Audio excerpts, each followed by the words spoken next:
नमस्कार, आप देख रहे हैं वीके न्यूज। मैं हूं सुनील राउत। बिहार विधानसभा चुनाव के नतीजे आते ही राजनीति का पूरा सीन बदल गया है।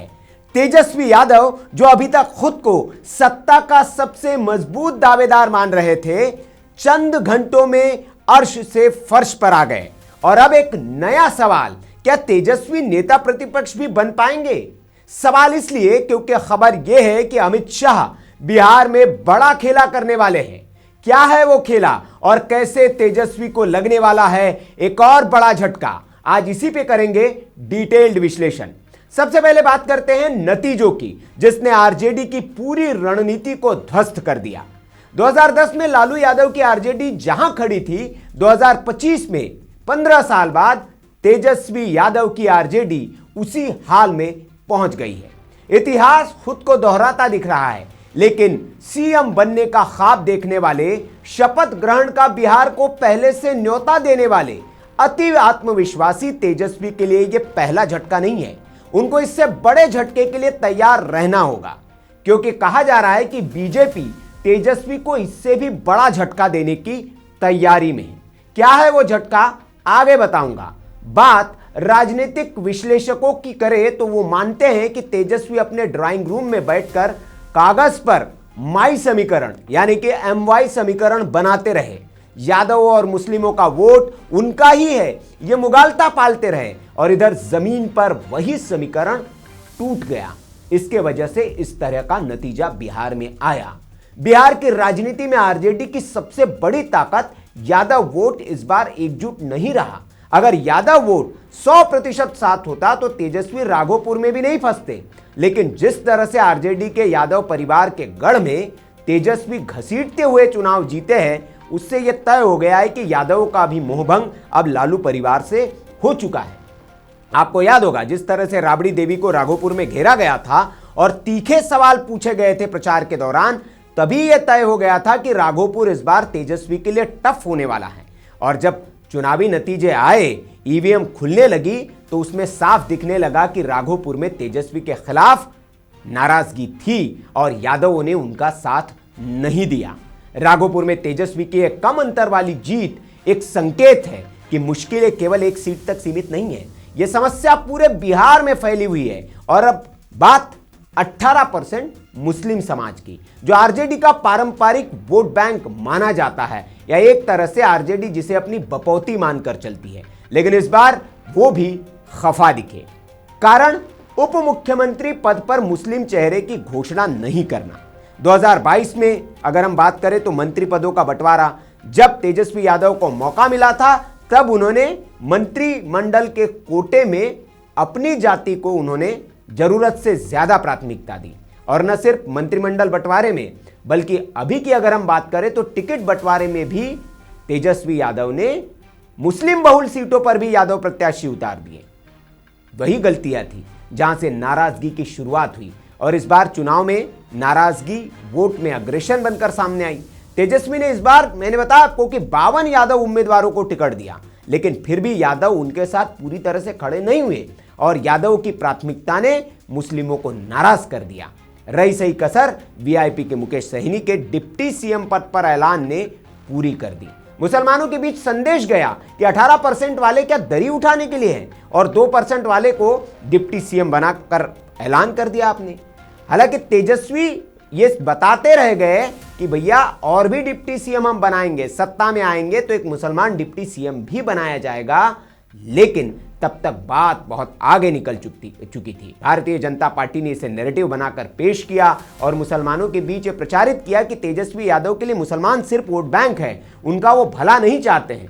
असदुद्दीन ओवैसी ने भी इस मुद्दे पर खूब घेरा तेजस्वी यादव को और मुस्लिमों के बीच ये संदेश देने की कोशिश की कि तेजस्वी मुसलमानों को सिर्फ इस्तेमाल कर रहे हैं। और असदुद्दीन ओवैसी ने इस बात को भी नैरेटिव बनाया कि जो तेजस्वी यादव ने उन्हें एक तरह से कट्टरपंथी जो कहा था, एक्सट्रीमिस्ट कहकर जो पुकारा था कि भैया हमने इसलिए साथ में नहीं लिया ओवैसी को क्योंकि वो एक्सट्रीमिस्ट है, तो असदुद्दीन ओवैसी ने मुसलमानों के बीच संदेश दिया कि जो दाढ़ी टोपी वाले लोग हैं उनको कट्टरपंथी समझते हैं तेजस्वी यादव। और ये बात भी मुसलमानों के बीच घर कर गई कि तेजस्वी यादव जो है वो मुसलमानों के लिए उनके मन में नफरत भरी हुई है। अब सवाल ये, तो क्या फिर मुस्लिम समाज ने बीजेपी को वोट किया है, वो बीजेपी को वोट करने लगा है? तो अधिकतर जगह सीधा वोट तो ट्रांसफर नहीं हुआ, लेकिन नीतीश कुमार के प्रति जो मुसलमानों का सॉफ्ट कॉर्नर है और आरजेडी के प्रति जो निराशा थी, उसने वोटिंग प्रतिशत को जो विपक्षी महागठबंधन के वोटिंग प्रतिशत को घटाया जरूर है। और आप जानते हैं कि बिहार चुनाव में कुछ 100 वोट भी सरकार और प्रत्याशी की हार जीत में बड़ा रोल अदा करते हैं। बिहार में इस बार जीत के वोटों का यह अंतर इतना कम था कि कई सीटों पर कई उम्मीदवार 100, 25, 27 वोटों से भी जीत गए। तेजस्वी की 25 सीटें भी बड़ी मुश्किल से आई हैं।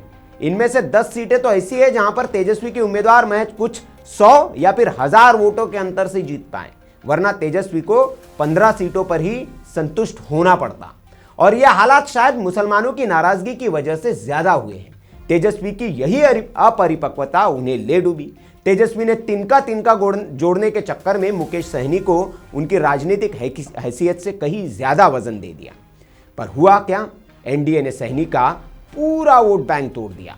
आरजेडी को फायदा नहीं हुआ, बल्कि उल्टा नुकसान हो गया। मुसलमान प्लस यादव प्लस सहनी का जो समीकरण बनाया था, तेजस्वी ने तीनों जगह पर दरार और एक फैक्टर जिसे तीनों जगह पर दरार देखने को मिली, और एक फैक्टर जिसे अक्सर नजरअंदाज कर दिया जाता है, महिला वोट। नीतीश कुमार ने एक दशक में महिलाओं को सबसे बड़ा मजबूत वोट बैंक खड़ा किया है। शिक्षा, स्वास्थ्य, शराबबंदी, आर्थिक सहयोग, लगातार योजनाएं, जीविका दीदी जिसमें सबसे बड़ा उदाहरण है, उसके बहाने नीतीश कुमार ने महिला का एक बड़ा वोट बैंक अपने पक्ष में बना रखा है।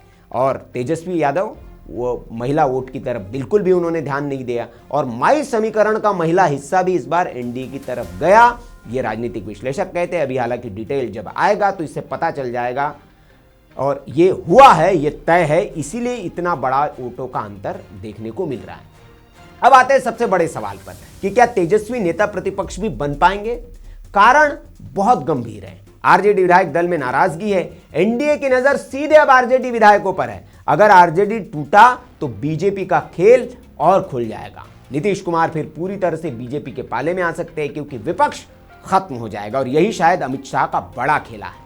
हार इतनी बड़ी है और जीत इतनी छोटी कि आरजेडी के भीतर विद्रोह होना स्वाभाविक है। वैसे भी आरजेडी में चुनाव से पहले ही हरियाणा से आए संजय यादव के नाम पर बड़ा विद्रोह हो चुका है। कई नेता अंदर ही अंदर भरे पड़े हैं। खुद लालू का परिवार भी इसी वजह से बिखरा। कहा जा रहा है कि वही भरे पड़े नेता चुनाव के बाद अब कमजोर हो चुके तेजस्वी के लिए मुसीबत खड़ी करेंगे, और ऐसे नेताओं को बीजेपी अपने पाले में लेकर आरजेडी के विधायकों को तोड़ेगी। अगर आरजेडी टूटती है तो फिर बीजेपी भी इसी बहाने नीतीश मुक्त हो जाएगी और अपने दम पर बिहार की सियासत में बड़ी ताकत बन जाएगी।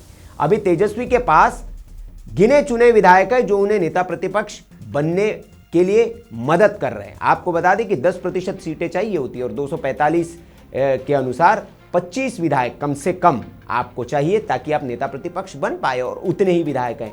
अगर इसमें से थोड़े भी विधायक छिटक गए, 2-3 ने भी इस्तीफा दे दिया, तो आप समझ जाइए कि तेजस्वी यादव की नेता प्रतिपक्ष की कुर्सी खिसक जाएगी और फिर वो मात्र विधायक बनकर रह जाएंगे। अब अपने दम पर बिहार की सियासत में भारतीय जनता पार्टी बड़ी बनने की दिशा में कोशिश जरूर करेगी, जैसे महाराष्ट्र में उन्होंने की। दूसरी ओर असदुद्दीन ओवैसी है जो मुस्लिम राजनीति में नए विकल्प के तौर पर तेजी से उभर रहे हैं। इतने तेजी से कि कांग्रेस पार्टी जितना वोट जीत पाई, जितनी सीटें जीत पाई, लगभग उतनी ही सीटें बिहार में असदुद्दीन ओवैसी जीत ले गए, और वो मुस्लिम वोटों के दम पर। अब मुस्लिम वोट में अगर असंतोष बढ़ा आरजेडी के खिलाफ, तो सबसे पहला फायदा असदुद्दीन ओवैसी को मिलेगा, और जाहिर तौर पर ओवैसी अब अपने कुनबे को वहां बड़ा करने की कोशिश में करेंगे, और जो आरजेडी के पक्ष में मुसलमान जो गया है उसको परमानेंटली अपने पक्ष में करने की ओर वो कदम उठाएंगे, और ये आरजेडी के लिए बड़ी चुनौती बनता जाएगा। तो कुल मिलाकर तेजस्वी यादव के लिए चुनौती सिर्फ हार की नहीं है, चुनौती है अपनी पार्टी को बचाने की, नेता प्रतिपक्ष का पद बचाने की, और खोए हुए यादव और मुस्लिम वोट बैंक को वापस लाने की।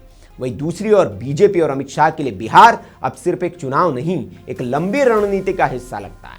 आने वाले हफ्तों में बहुत कुछ बदल सकता है, क्योंकि बिहार की राजनीति में किसी भी दिन कुछ भी हो सकता है। फिलहाल के लिए बस इतना ही। अगर विश्लेषण आपको पसंद आया हो तो वीडियो को लाइक और शेयर जरूर करें, और कमेंट में बताएं क्या तेजस्वी अब भी बिहार की राजनीति में बड़े खिलाड़ी बने रहेंगे या आपको लगता है कि तेजस्वी का अब समय समाप्त हो चुका है? कमेंट करके जरूर बताएं। नमस्कार। वीके न्यूज, राष्ट्र के नाम।